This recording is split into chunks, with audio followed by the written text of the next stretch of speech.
regain communications. Power is back on in Wairua, which is great. We've got communications with their local civil defence unit and are able to use fire emergency and police comms again. And the weather going out to the east, it means that it's going to make any rescue operations or contact operations much easier. So we're hoping to be able to get people on the ground in Wairua to get them what they need. But what is of concern is that there is still areas that don't have power, there's still areas that don't have communications, and it's incredibly sad to hear that there's been one death confirmed in Hawke's Bay and another body found with the circumstances yet to be confirmed. So those 2 fatalities, we've got those 2 and the missing firefighter. Can you tell me about, is there any other information you could give us on those deaths, and also is there any information you can give us on injuries of people from this disaster? No, I haven't had an update on injuries. I'm due to speaking to health and other agencies later, but obviously the fatalities are really saddening, and the missing firefighter is still of concern. They had to stop the search last night at about 9 o'clock and they were due to resume, so presumably that's underway now, and we all obviously maintain hope for that. It's just incredibly sad news. But there was one death confirmed due to a landslip, and that's incredibly upsetting for the families and everyone actually, including the emergency services that would have had to have recovered that body. The body on the beach, that's been referred to the coroner. We don't know the details and can't link that to the events or confirm it either way at the moment. And on the cut-off communities, are there any more that have been cut off overnight? Could you give me any more information on those? There's an evacuation underway in Hawke's Bay at the moment, so details are a little bit patchy, but it is an evolving situation. But I have been assured that they're on top of it, they know what they need to do and they're getting those people out.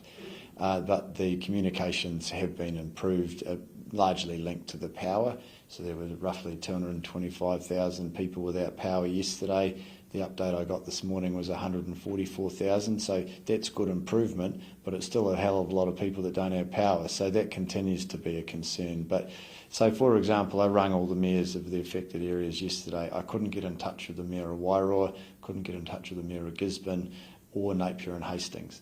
I received a text this morning from the Mayor of Hastings and the Mayor of Gisborne, but I don't know whether that was sent last night or this morning, so I'm hoping to get in touch with them today, and if we can, then we're going to have a much better idea of what the need is. We know we can meet it.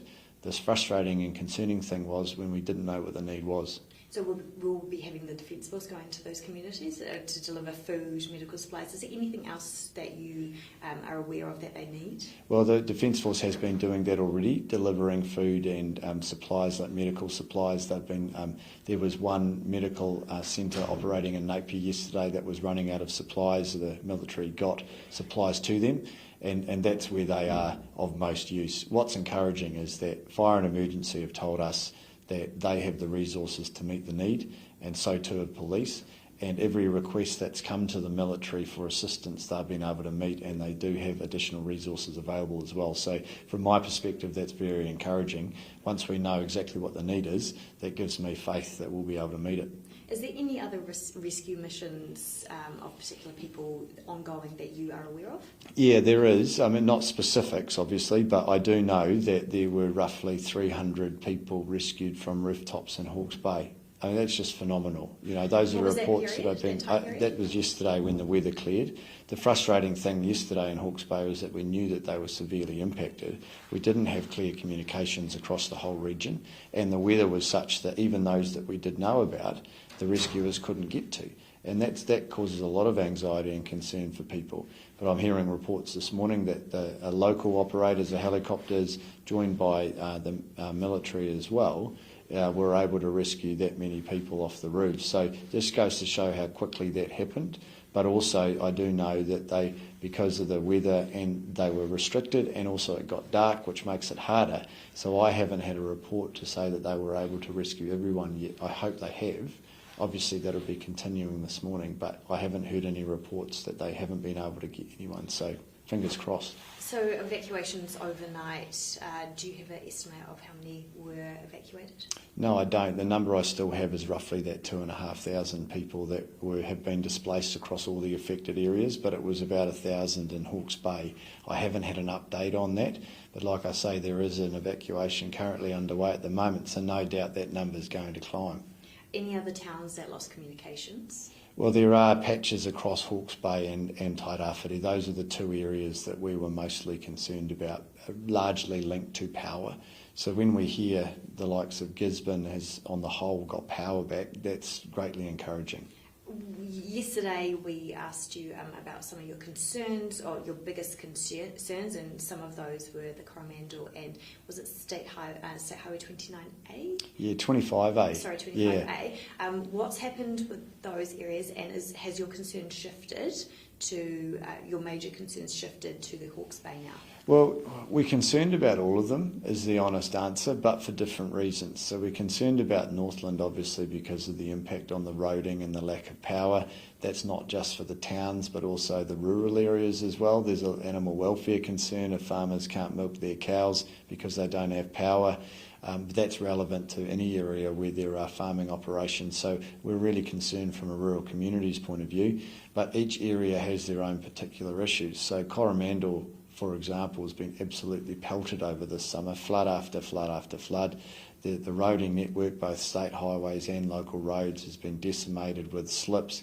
25A's gone and will be for a long time. That puts extra strain on State Highway 25 and State Highway 2 that goes down the bottom of the peninsula. Both of them were cut off in various places yesterday. So the roading teams there are working incredibly hard to open. But just because they've cleared the slip doesn't mean the road is safe to go on. So it might be the ground might still be moving, for example. There might be undercuts. So they need to be assessed before we know whether they're due to be open.